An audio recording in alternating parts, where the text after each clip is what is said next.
Hey guys, Ian and Lily here from Asgardian Strength. I was writing an Instagram post about one of my squats, and an idea came to mind about the sit back cue and how I find a lot of coaches just don't use that correctly.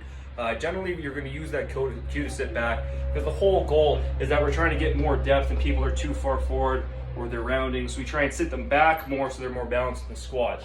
Now, right off the bat, a few restrictions that are going to be causing us to use that cue is you probably don't have enough ankle mobility, and another reason is they don't have enough thoracic extension. However, one big thing I find, you want to go down and play? All right, you go play. One big thing that I find is really important is adductors. Now, they're generally overlooked because people are afraid of them. There are a lot of groin injuries that happen with them. We don't really know a whole lot about them on a basic level for trainers and coaches, so it can be very hard to understand their role in things like the squat and the deadlift. So, in a squat, in a deadlift, the adductors are extremely important. We try and push out and avoid these bad boys, but generally they're just fucking weak, man. Like, you just gotta strengthen them, take some time to work on them. I do have videos that have adductor strengthening exercises, but I will put a whole video up later specifically going over the adductors and how to strengthen them. So when trainers are using that sit back cue, it's gonna be right about at this position here. Now this is a very important part of the squat because this is the point that my torso angle should not change. I'm not gonna lean forward more. I'm not gonna be trying to go up more. Right here, I'm just kind of where I'm going to be going into the hole, especially if I'm balanced correctly. So you see my weight shifting back and forth. I'm basically shifting between my heel and the toe of my foot. So a lot of people do when they sit back this far. So I'm gonna go too much. So I'm too much on my heels. And you can see my toes wanna come off the ground. What that happens here is you're trying to push that depth and balance so they don't fall forward. When they stand up, they don't face plant. But you're actually just turning off the quads. What you're doing is you're telling the body that you want to shift all the weight back here into the hamstrings, into the glutes. Now, a lot of times people have underdeveloped quads, the hamstrings, the glutes, and the posterior chain are a very natural way for us to try and finish the movement. It's called compensation. Basically, that muscle's not strong enough, so we need to recruit other muscles to help it. Problem being, this is a prime mover, the target muscle. These ones are just the friends that want to hang out. You don't want to, but they just fucking show up anyways. So, to make sure that we're doing that correctly, what we need to do is we need to think about the right place. So on my foot, what I'm going to be focusing on is keeping the pressure of my foot, the weight driving into the floor, the force I'm trying to apply right in front of the ankle. Now, I still have my big toe, my baby toe, and my heel as my 3 points of contact. You'll see a lot of people coaching that. But what I'm applying force through is going to be this midfoot. So now that we have the weight and balance distributed properly, when we get to here, the quads are just on. We can push them. They're the muscle that's supposed to be pushing as a prime mover in the squats. We want to make sure that we're using the quads.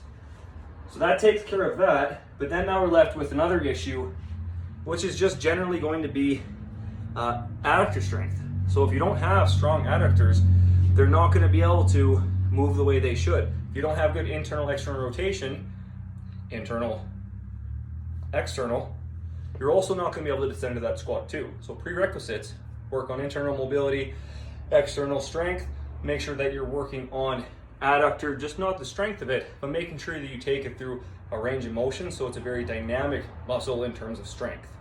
So adductors. Now the last thing is going to be your ankle mobility.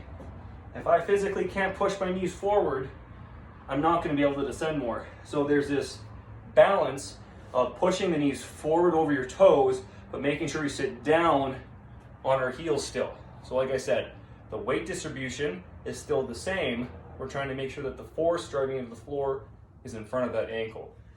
So when I get to here, if I can properly